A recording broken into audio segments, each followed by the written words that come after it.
Well,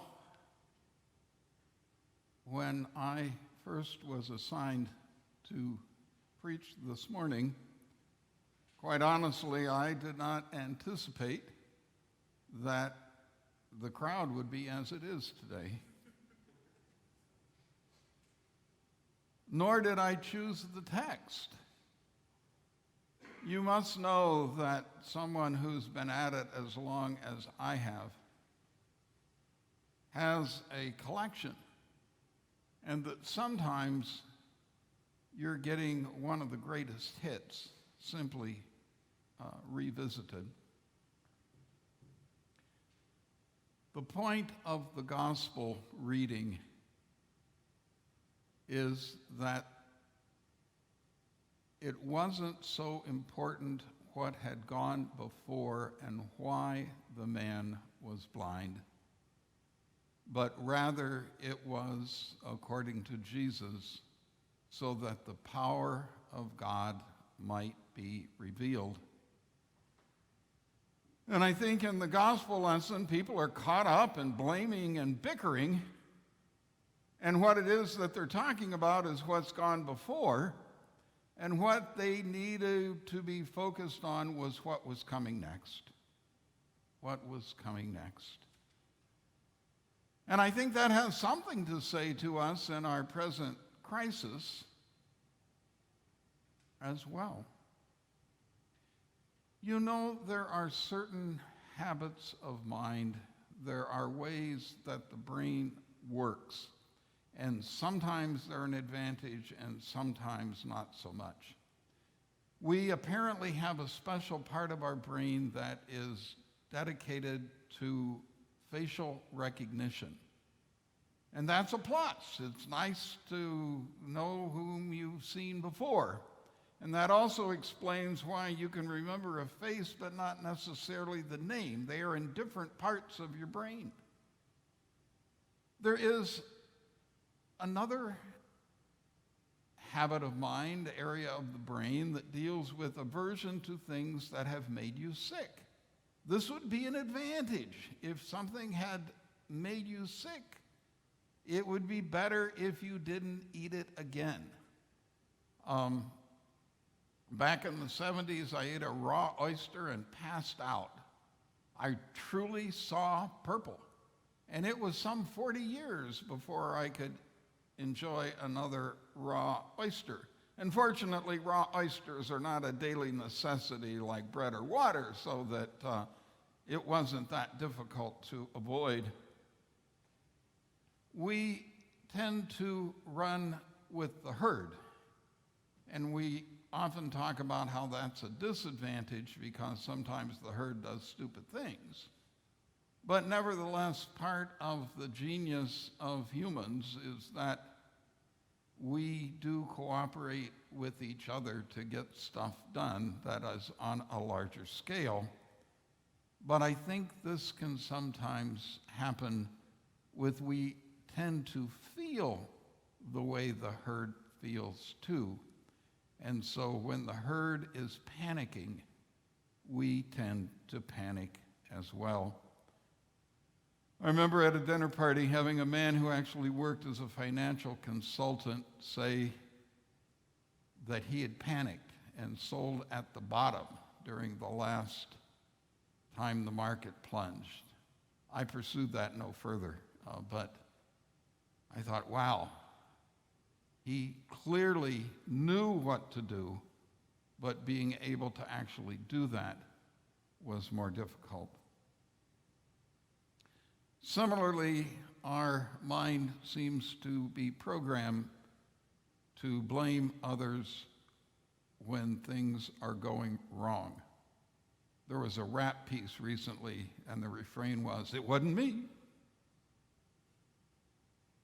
But along with that tendency sometimes to blame others for what went before, there seems to be a human quality of tremendous kindness and generosity going forward when something has befallen another human being.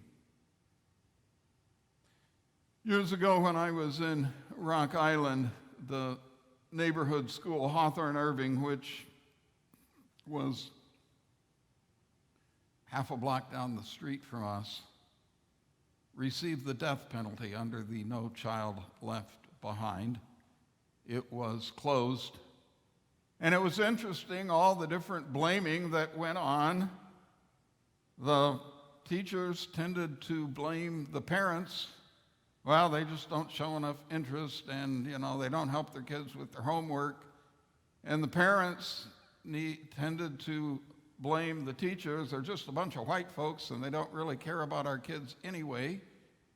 And the school administrator kind of jumped on board, and he didn't like the teachers too much anyway. It was tenure, that was the problem, so that everybody was redistributed to other schools.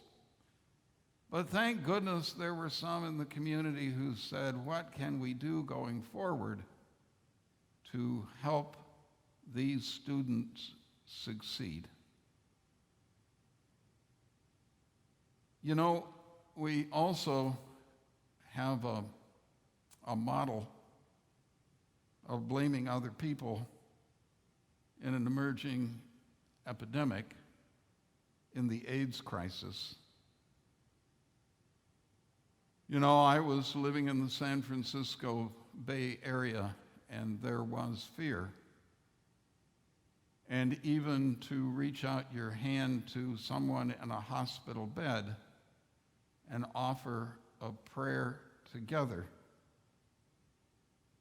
was not only a kindness, but an action with some controversy. And although I wasn't in San Francisco itself, I was in the county just south of San Francisco. But I would occasionally get a call and be asked to preside at the funeral from a relatively young man who had died.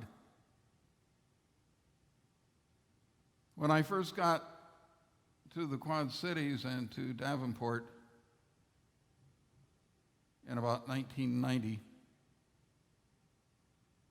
there was still some talk about the AIDS epidemic as being God's punishment on a particular community of people. And I remember burying one young man. I was serving a Methodist church in Davenport at the time, and this particular young man that I had buried back in Redwood City was something like John Wesley Wilson. And his sister and his parents flew in from Des Moines to be present at the service along with his Bay Area friends. And I remember thinking of that person whom I talked to in Davenport, thinking, they're your children. They are not alien to you. Well, sometimes the power of God is in fact revealed in good things that happen in the midst of crisis. You may know that my wife Nancy is in Long Beach with her mother and father who are in their 90s, and she's there with them. And the other night they called in and went over to Mario's Pizza to get a takeout pizza. She waited in her car in the parking lot, and the pizza was brought out to her. She said the woman who's the owner was the one who brought out the pizza, and she said the woman was almost in tears saying, thank you for helping us keep on going. Nancy kind of deadpan said, I've been eating Mario's Pizza all my life. Why would I stop now? But nevertheless, it was perceived as an act of kindness. I got a call from a dear friend, Donna, who is up in Northern California. She just wanted to check in and see how I was. And Donna was both a member of the church that I was serving and was our daughter's kindergarten teacher and a single person, and she lived alone. And I remember on October 17th, 1989, that was the day of the big earthquake that took place during the World Series. I thought, Donna's alone in her condo, so I called and I said, Donna, would you like company? She said, I'll grab my toothbrush and be on up. And she came up and we watched the chandelier swing, and she stayed over in the guest room. And you know, we were always friendly before, but I think our family bonded with Donna that night, and it's a blessing still. And that came about because of a crisis that affected us all at the same time. We have a young woman named Jenny who is scheduled to graduate from St. Ambrose University, who is sharing our home with us for a few weeks. And she needs to get so many supervised hours being a speech therapist so that she can complete her program. And it's been a tense week, wondering, will the program continue? When will it be discontinued? Can I get my hours in? I'd be pretty wound up if I needed a certain number of hours so that I could graduate in the spring. Well, she has one supervisor at the hospital. This is the hospital part of the rotation.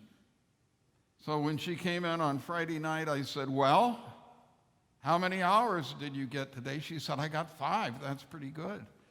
But she said, you know, I'm going to go in tomorrow on Saturday. 2 of the speech therapists have decided that they're going to come in and help me get my hours. And when she got home last evening, I said, how many hours did you get? She said, I got 6. She said, 1 came in the morning and 1 came in the afternoon, and they took me in tow, and I went from room to room, and they did the notating, and I did the therapy. You know, these women have closed ranks and have taken her as one of their own, and by golly, I'm going to bet that Jenny gets the hours that she needs to get herself graduated, because they look at her and they say, there, but for the grace of God, go I. You know, here at the church, we've been known to fret. I know that's hard to believe. And this week, we had Mike, the custodian, turning off the ice machine and cleaning it up so that we could reduce our utility bill. Well, I'm sure we should turn off the ice machine if we don't need it, but I'm not sure it will impact our utility bill that much. It'll probably do a little bit of good for the planet, but we were trying to do what we can, because it turns out that when people are not present in worship, the tendency is for the income to the church to go down, just how it works.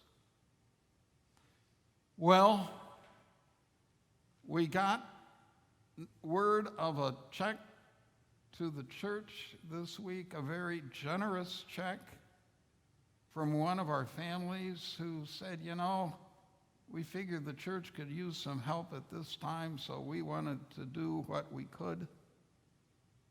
The check has a comma in it, give you some idea of the size. We in the United Church of Christ did a special campaign a few years ago called the God is Still Speaking campaign, and one of our slogans was never put a period where God has put a comma. Well, thank God these people took that to heart and they had a comma, so they were comma people. You know, I was touched I mean, goodness knows we need the money, but money in the church is like housework. No matter how much you do, you could always use a little more, so no matter how much you clean, you could always clean more. And I don't want to talk money down, because money is essential. But I was touched to realize how much people love their church, how generous people can be when we see the need. God bless his family. They had the means, but in addition, they had the desire and the faith. And such faith of our people is an inspiration to me.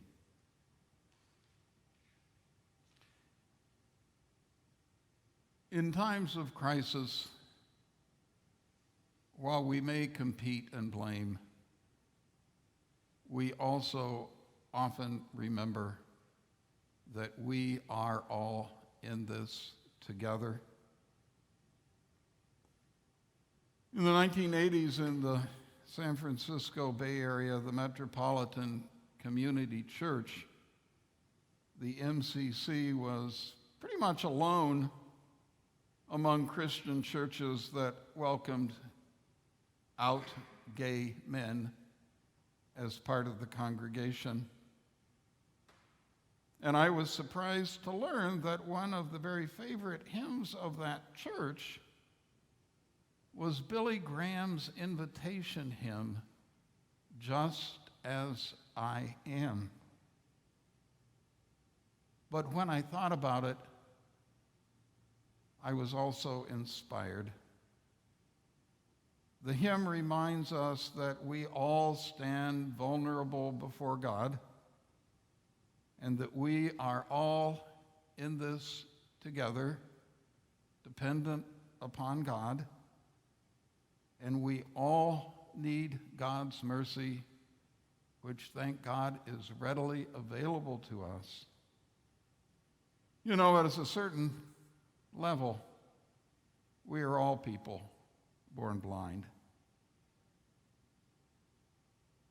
You know that I like to travel, and one of the truly satisfying things is to be in a place you've never been before, and you walk up to the registration desk, and they say, "Thank you for your loyalty.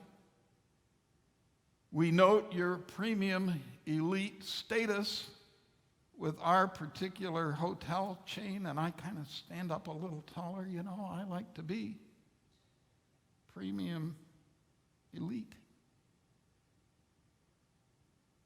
But that's not how it happens with God, and that's not how it happens at the pearly gates. None of us comes in as premium elite. We come on the basis of our common need and upon God's generous mercy. We're all in this together. Amen and amen.